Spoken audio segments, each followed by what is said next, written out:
আসসালামু আলাইকুম। Tonight is Champions League night. আজকে রাত্রে কিন্তু চ্যাম্পিয়ন্স লিগের ম্যাচ রয়েছে। চ্যাম্পিয়ন্স লিগের কোয়ার্টার ফাইনালের সেকেন্ড লেগের দুইটা ম্যাচ রয়েছে এবং আগামীকালকে কিন্তু আবারও চ্যাম্পিয়ন্স লিগের দুইটা সেকেন্ড লেগের ম্যাচ রয়েছে। তো আজকের এই ভিডিওতে আমরা চ্যাম্পিয়ন্স লিগটাকে নিয়ে কথা বলা ট্রাই করব।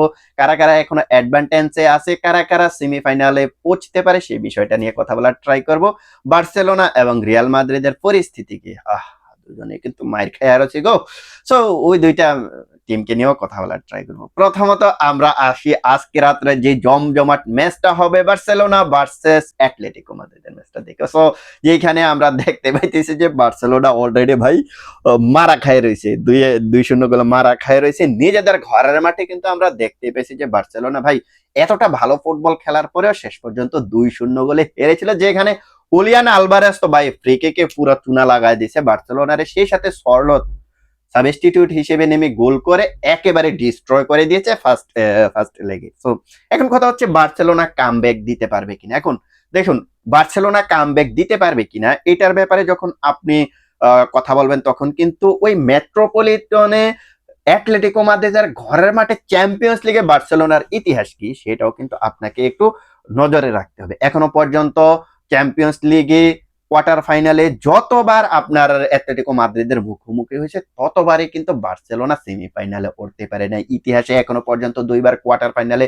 মুখোমুখি হয়েছিল, বাট একটা বারও কিন্তু তারা চ্যাম্পিয়ন্স লিগের সেমিফাইনালে উঠতে পারেনি। সো বুঝতেই পারতেছেন যে সেকেন্ড লেগেও হয়তো বার্সেলোনা মানে ইতিহাসের দিকে যদি ফোকাস করেন হয়তো সেকেন্ড লেগেও বার্সেলোনা মারা খাইতেছে। বাট এখন কথা হচ্ছে বার্সেলোনা যেই লেভেলের ফুটবলটা খেলে ওই লেভেলের ফুটবল দিয়ে অ্যাটলেটিকো মাদ্রিদের মতো ওই যে ডিফেন্সিভ আয়রন ডোমের মতো যেই ডিফেন্সিভ শিল্ড তারা তৈরি করে রাখছে, এই ডিফেন্সিভ শিল্ডটাকে তারা ভাঙতে পারবে কিনা বার্সেলোনা। দেখুন, ইরানিয়ান মিসাইল যদি তারা ইউজ করে তাহলে কিন্তু অবশ্যই যে কোনো মুভমেন্টে বার্সেলোনা অ্যাটলেটিকো মাদ্রিদের আয়রন ডোমকে উড়ে দিতে পারে। এখন মিসাইল ইউজ করার জন্য কোন ফুটবলারের দিকে নজর রাখতে হবে? বেসিক্যালি এই জায়গাটাতে রাফিনার উপর, সরি, এই জায়গাটাতে লামিনে ইয়ামালের উপর বেশি কিন্তু দায়িত্ব থাকবে। তিনি কিন্তু ইরানের ওই যে ব্যালিস্টিক মিসাইল আছে না, ওই ব্যালিস্টিক মিসাইলের মতো দায়িত্বটা পালন করবে। জানি না তিনি পারবে কিনা, বাট গত ম্যাচটাতে তিনি বার্সেলোনার এবং অ্যাটলেটিকো মাদ্রিদের যে ম্যাচটা হয়েছিল ওইখানে লামিনে ইয়ামাল ইন্ডিভিজুয়ালি যে পারফরমেন্সটা দিয়েছেন, সো দ্যাটস মিন তিনি যে কোনো মোমেন্টে যে কোনো কিছু করতেই পারে। দেখুন গত ম্যাচটাতে কিন্তু হ্যাঁ আমরা জানি যে বার্সেলোনা জিততে পারে নাই, লামিনে ইয়ামাল গোল কিংবা অ্যাসিস্ট করতে পারে নাই, বাট ইন্ডিভিজুয়াল যে ব্রিলিয়ান্স তিনি দেখাইছেন অবশ্যই আপনি মানতে বাধ্য হবেন যে তিনি এই যে সামনের ম্যাচটাতে যে অ্যাটলেটিকো মাদ্রিদকে, অর্থাৎ আজকে রাতে যে ম্যাচটা রয়েছে এই ম্যাচটাতে যে অপোনেন্টকে যে ভোগাবে না, তাতে কোনো সন্দেহ নেই, অবশ্যই ভোগাবে, অবশ্যই ভোগাবে। আজকে রাত্রে একটাই কিন্তু অ্যাটলেটিকো মাদ্রিদ বার্সেলোনার ম্যাচটা রয়েছে। সো দেখা যাক শেষ পর্যন্ত কি হয়। বাট এই জায়গাটাতে দিয়াগো সিমিওনের হাতে যে ফুটবলার গুলা রয়েছে না ভাই, বিশেষ করে আর্জেন্টাইন ফুটবলাররা যেই একটা উড়ন্ত ফর্মে রয়েছে, বিশেষ করে উলিয়ান আলভারেস, ওর তো 9টা গোল হয়ে গেছে চ্যাম্পিয়ন্স লিগে। উলিয়ান আলভারেস তারা দারুণ ফর্মে, উলিয়ান আলভারেস দারুণ ফর্মে রয়েছে। সিমিওনে ও তো পুরা মাঠ একাই আউলাই নিতে পারে ভাই। হ্যাঁ ভাই, আপনি একটা চিন্তা করেন, দিয়াগো সিমিওনের হাতে যে অ্যাটাকার গুলা রয়েছে ওরা সবগুলা কিন্তু ডিফলাইন ফরওয়ার্ড, সবগুলা ডিফলাইন ফরওয়ার্ড। দেখেন হুলিয়ান আলভারেস যখন ডিফেন্স করার সময় হয় সে কিন্তু অনেকটা ডিফে নেমে তারপর ডিফেন্স করে, আবার অ্যাটাকের সময় আপনি দেখেন যে ভাই ও যত উপযুক্ত সময়ে সঠিক পজিশনে থাকে। সেই সাথে সিমিওনের কথা বলেন, ও তো রাইট উইং ব্যাক হিসেবে রাইট সাইড দিয়ে আপনার রাইট উইঙ্গার, তারপর হচ্ছে রাইট মিডফিল্ডার, রাইট ব্যাক মলিনার সঙ্গে দারুণ একটা মলিনার সঙ্গে দারুণ একটা লিঙ্ক আপ করতে পারে। ও তো পুরা মানে রাইট সাইড ও পুরাই ডোমিনেট করে, ওর স্পিডও কিন্তু অনেক। সো বুঝতেই পারতেছেন যে দিয়াগো সিমিওনের হাতে কি ভালো ভালো অপশন রয়েছে বার্সেলোনাকে হারানোর মতো। যথেষ্ট কোয়ালিটি সম্পূর্ণ স্কোয়াড কিন্তু তাদের হাতে রয়েছে, যেমনটা আমরা গত ম্যাচটাতেও দেখছি যে বার্সেলোনারে হারাই দিয়েছে। আরেকটা বিষয় হচ্ছে তাদের লেফট ব্যাক যেই, তাদের যে লেফট উইঙ্গার যেই রয়েছে নিকো গঞ্জালেস, তিনি কিন্তু সাবস্টিটিউট হিসেবে সম্ভবত নামবেন, কিংবা এই ম্যাচটাতে স্টার্টিং 11-ও আসতে পারেন। তিনিও কিন্তু সিমিওনের মতো ভাই, ও তো পুরা লেফট সাইড ডোমিনেট করে, পুরা লেফট সাইড ডোমিনেট করে। সেই সাথে ওদের মিডফিল্ড আছে, ডিফেন্স। আমার কাছে মনে হয় কি জানেন, যদি এই ম্যাচটাতে যদি ওরা যদি একটা গোলে যদি আগায় যেতে পারে ফার্স্ট অফ অল, তাহলে পুরো 11 জন মিলে দেখবেন যে ডিফেন্স করবে, পুরো 11 জন মিলে ডিফেন্স করবে। এটা আপনি লিখে রাখেন, এটাই হচ্ছে ফিলোসফি হচ্ছে আপনার দিয়াগো সিমিওনের। এখন বার্সেলোনা এই ডিফেন্সিভ শিলটা ভাঙতে পারবে কিনা সেটাই হচ্ছে সবচেয়ে বড় বিষয়। আর এই জায়গাটাতে বার্সেলোনার যে নেগেটিভ পয়েন্ট সেটা হচ্ছে তাদের হাতে কিন্তু রাফিনাহা নাই।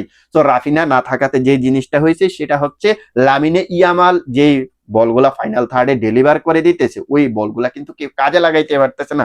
রাফিনা যদি থাকতো তাহলে লামিনে ইয়ামালের ওই বলগুলা কিন্তু কাজে লাগাইতে পারতো, বাট লামিনে ইয়ামালের গেমটা বোঝার মতো এখনো পর্যন্ত কোনো বার্সেলোনার ফুটবলার বার্সেলোনাতে সেই পরিমাণ ফুটবলার আমি দেখতেছি না। যদি রাফিনা থাকতো তাহলে অবশ্যই আমরা বলতাম যে এই জায়গাটাতে রাফিনা লামিনে ইয়ামাল এবং রাফিনা বার্সেলোনাকে তুড়ে অ্যাটলেটিকো মাদ্রিদকে তুড়ে মেরে উড়িয়ে দিতে পারতো, বাট এটা কিন্তু আমরা এখন বলতে পারবো না। সো এখন আপনারাই বলেন যে এই ম্যাচ থেকে সেমিফাইনালে কারা যাইতে পারে। এখনো পর্যন্ত আমার কাছে অ্যাটলেটিকো মাদ্রিদ সেমিফাইনালে এক পা দিয়ে রেখেছে। এবার আমরা আসি আজকে রাত্রে সেকেন্ড ম্যাচের দিকে। আজকে রাত্রে যে সেকেন্ড ম্যাচটা রয়েছে সেটা হচ্ছে লিভারপুল ভার্সেস পিএসজি, যে ম্যাচটা অনুষ্ঠিত হবে অ্যানফিল্ডে লিভারপুলের ঘরের মাঠে। আর এইখানে কিন্তু আমরা দেখতে পেয়েছি ফার্স্ট লেগে অলরেডি লিভারপুল 2-0 গোলে পিছিয়ে আছে, পিএসজি এর ঘরের মাঠে গিয়ে তারা 2-0 গোলে হেরে এসেছিল। সো এই জায়গাটাতে ভাই লিভারপুলের বর্তমান যে পরিস্থিতি, আমার কাছে মনে হয় না যে তারা পিএসজি এর মতো টিমটাকে বিট করে চ্যাম্পিয়ন্স লিগের সেমিফাইনালে পৌঁছতে পারবে, আমার কাছে মনে হয়। সো আপনাদের কি মনে হয় সেটা আপনারা কমেন্ট সেকশনে জানাতে পারেন।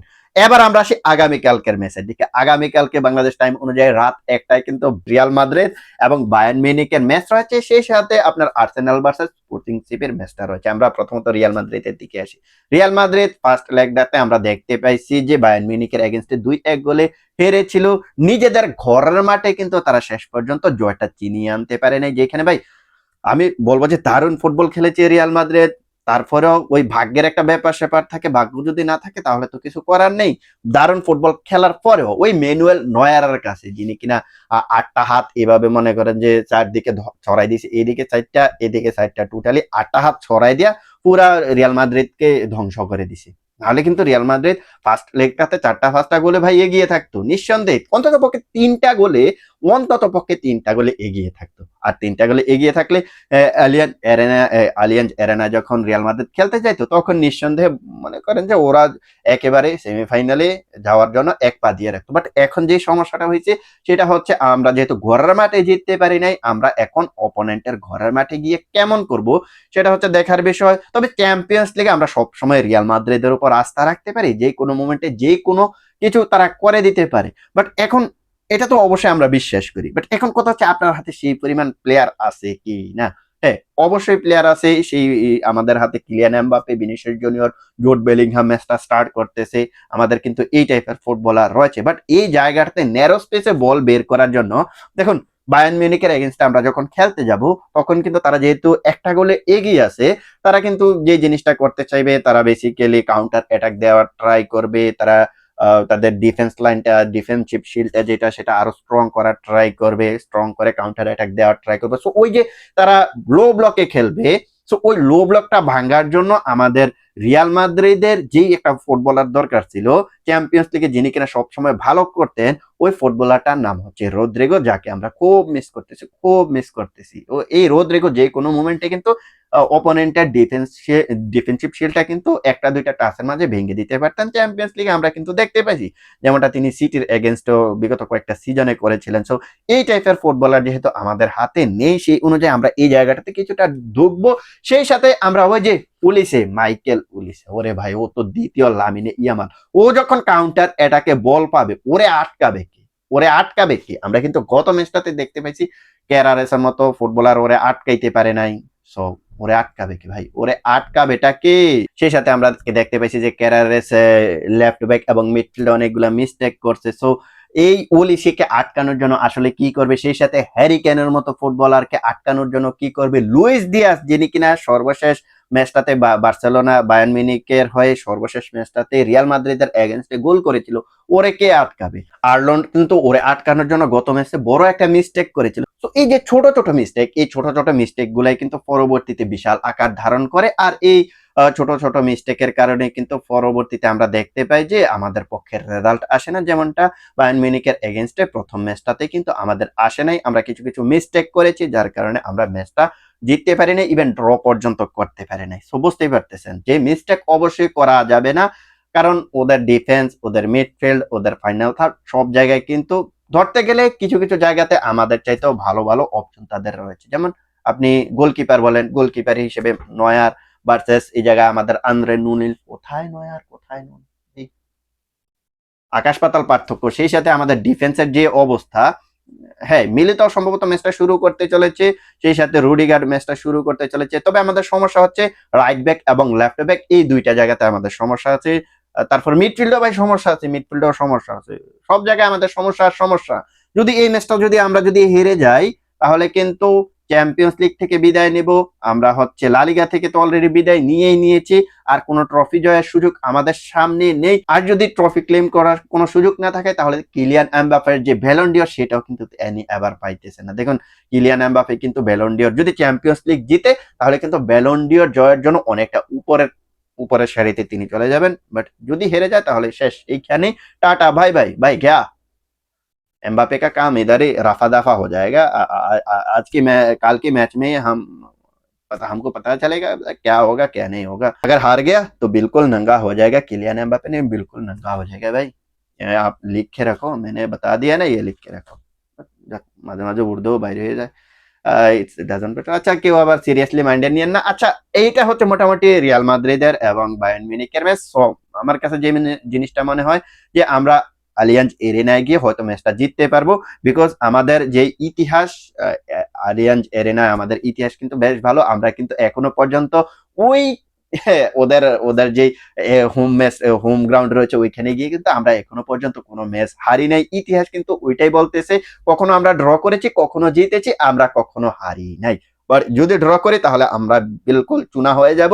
তবে আমাদের জিততে হবে। যদি এক গোলের ব্যবধানেও যদি জিতি, তাহলে কিন্তু আমরা এই জায়গাটাতে এক্সট্রা টাইম পাবো, পেনাল্টি শুট আউট পাবো, যদি এক গোলের ব্যবধানে যদি জিততে পারি। দেখা যাক শেষ পর্যন্ত কি হয়। আর আপনি কিন্তু কমেন্ট সেকশনে জানাতে পারেন কি হতে পারে। সর্বশেষ যে ম্যাচটা নিয়ে কথা বলবো সেটা হচ্ছে আর্সেনাল ভার্সেস স্পোর্টিং সিভি। দেখুন আর্সেনালের বর্তমান যে অবস্থা না, এই অবস্থা থেকে ওদের জয় আনাটা, নিজেদের ঘরের মাঠে জয় আনাটা কিন্তু বেস্ট টাফ। কারণ সর্বশেষ ম্যাচটাতে কিন্তু আমরা দেখতে পাইছি তারা বোর্নমাউথের এগেনস্টে নিজেদের ঘরের মাঠে কিন্তু হেরেছে প্রিমিয়ার লিগে। সো প্রিমিয়ার লিগটাও এখন তাদের কিছুটা অস্বস্তিতে তারা রয়েছে। ম্যানচেস্টার সিটি তো ভাই যেভাবে পয়েন্ট ক্লেম করতেছে, তারা একেবারে ধরে ফেলবে, একেবারে কাছাকাছি আছে। আরো একটা ম্যাচ কম খেলে কিন্তু, প্রিমিয়ার লিগে একটা ম্যাচ কম খেলে কিন্তু তাদের সাথে 6 পয়েন্টে পিছিয়ে আছে। সো একটা ম্যাচ যদি সামনের ম্যাচে যদি আপনার ম্যানচেস্টার সিটি যদি জিতে যায়, তাহলে কি হবে, ম্যানচেস্টার সিটি জিতে গেলে মাত্র 3 পয়েন্টের ব্যবধান থাকবে। পরবর্তীতে আরো একটা ম্যাচ কিন্তু ম্যানচেস্টার সিটি ভার্সেস আর্সেনালের রয়েছে।